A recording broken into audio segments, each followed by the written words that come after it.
എല്ലാവർക്കും നമസ്കാരം. എൻ്റെ യൂട്യൂബ് ചാനലിലേക്ക് സ്വാഗതം. ഇന്നത്തെ വിഷയം എന്ന് പറയുന്നത്, ഞാൻ ഈ ചെടികൾക്ക് ഇറച്ചിയുടെ വെള്ളം എടുത്ത് വെച്ചിട്ടുണ്ടായി. അത് ഒഴിക്കുന്നതാണ്. കറിവേപ്പിലയ്ക്കൊക്കെ അത് ഒഴിച്ചാൽ നല്ലോണം ഇഷ്ടാനുസരണം പോലെ തളർത്ത് വളരും. ഇത് എന്നോടൊരാൾ പറഞ്ഞ കാരണം കൊണ്ട് ഞാനൊന്ന് പരീക്ഷിച്ച് നോക്കിയതാണ്. അത് ഒഴിക്കുമ്പോൾ നല്ല രീതിക്ക് തന്നെ നല്ല തളർത്ത് വളർന്നതാണ്. ഇതാണ് ഇറച്ചിയുടെ വെള്ളം. നമുക്ക് ഇതിനകത്ത് 2 ഇരട്ടി വെള്ളം കൂടി ചേർത്തിട്ട് ചെടിൻ്റെ അടുത്തുകൂടെ ഒഴിച്ചു കൊടുക്കാതെ ചുറ്റിനൊന്ന് ഒഴിച്ചു കൊടുക്കാം. ഇത് സാധാ കഴുകിയ ഇറച്ചിയ വെള്ളമാണ്. നമ്മൾ ഉപ്പിട്ടൊന്നും കഴുകിയത് ചെടികൾക്ക് ഒഴിക്കാൻ പറ്റൂല. അപ്പോൾ അതിൻ്റെ വെള്ളമാണ് ഞാൻ എടുത്ത് വെച്ചിട്ട് 2 ഇരട്ടി ചേർത്തിട്ടാണ് ചെടികളുടെ ചുറ്റും ഒഴിച്ചു കൊടുക്കണം. ഈ ഇറച്ചിയുടെ വെള്ളത്തിൽ ഞാൻ 2 ഇരട്ടി വെള്ളം ഒഴിക്കുന്നുണ്ട്. ഈ വെള്ളവും കൂടി നമുക്ക് ചേർത്ത് ഒന്ന് മിക്സ് ചെയ്തിട്ട് വേണം കറിവേപ്പിലയിൽ ഒഴിക്കണത്.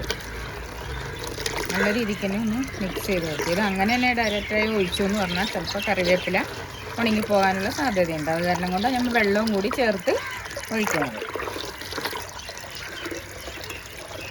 കൃഷിക്ക് കപ്പും ബക്കറ്റും ഒക്കെ ആവശ്യമാണ്. അപ്പോൾ അതിന് വേണ്ടി ഞാൻ എടുത്തു വെച്ച ബക്കറ്റും കപ്പുമാണ്.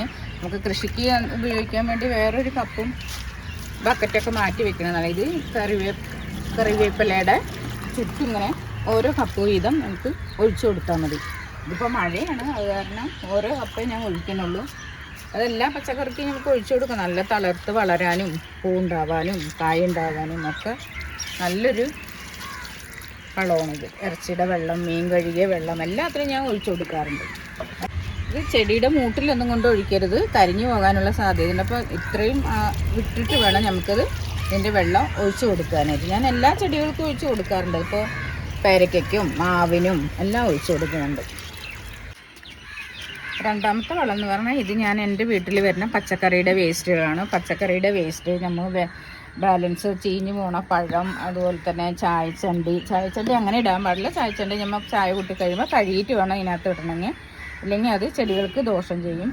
ഈ പച്ചക്കറിയുടെ വേസ്റ്റ് എല്ലാം കൂടി വെച്ച് ഞാൻ കമ്പോസ്റ്റ് ഉണ്ടാക്കുന്നുണ്ട്. അതാണ് ഞാൻ ഉപയോഗിക്കാറ് ചെടികൾക്ക്. ഇതിപ്പോൾ എനിക്ക് വേറെ സ്ഥലവും ഇല്ലാത്ത കാരണം ഈ മഴയത്ത് വെച്ചിട്ടാണ് ഇങ്ങനെ വെള്ളമായിട്ടിരിക്കുന്നത്. ഞാൻ ഒരു ദിവസം ഇത് വീഡിയോ ചെയ്യുന്നതാണ് കാണിച്ചു തരാം നിങ്ങൾക്ക് എങ്ങനെയാണെന്നുള്ളത്. ഇതിപ്പോൾ ഇതിനകത്ത് കൊട്ടിയിട്ട് കുറച്ച് ഇനോക്കുലറും കൂടി ഇതിനകത്ത് ഇട്ടുമെന്ന് പറഞ്ഞാൽ ഇത് കമ്പോസ്റ്റായി കിട്ടുന്നതാണ്.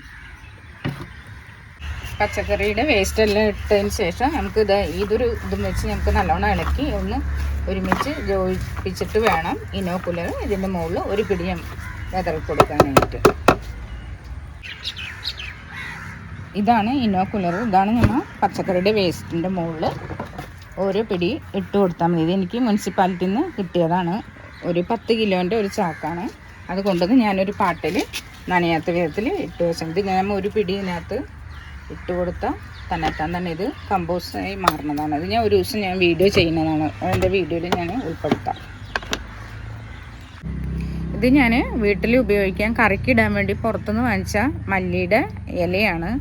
ഇതിൻ്റെ തണ്ടോടുകൂടി ഞാൻ എടുത്ത് മാറ്റി വെച്ചിട്ടുണ്ടായി. ഇത് ബാക്കിയുള്ളത് കറികൾക്ക് ഇട്ടിട്ടുണ്ടായി. നമുക്കിതൊന്ന് പരീക്ഷിച്ച് നോക്കാം. ഇത് ഞാനൊന്ന് നട്ട് നോക്കണേന് പിടിക്കുകയാണെങ്കിൽ ഞാൻ നിങ്ങൾക്ക് ഇനി അടുത്ത വീഡിയോയിൽ കാണിക്കുന്നതായിരിക്കും.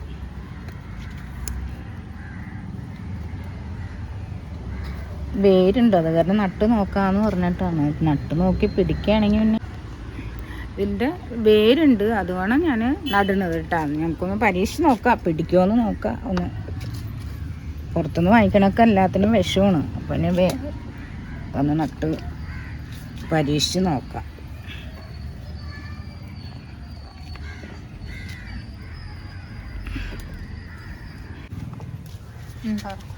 ഇതിൽ വെള്ളമൊന്നും പയ്യെ നമുക്കൊന്ന് തളിച്ചു കൊടുക്കാം.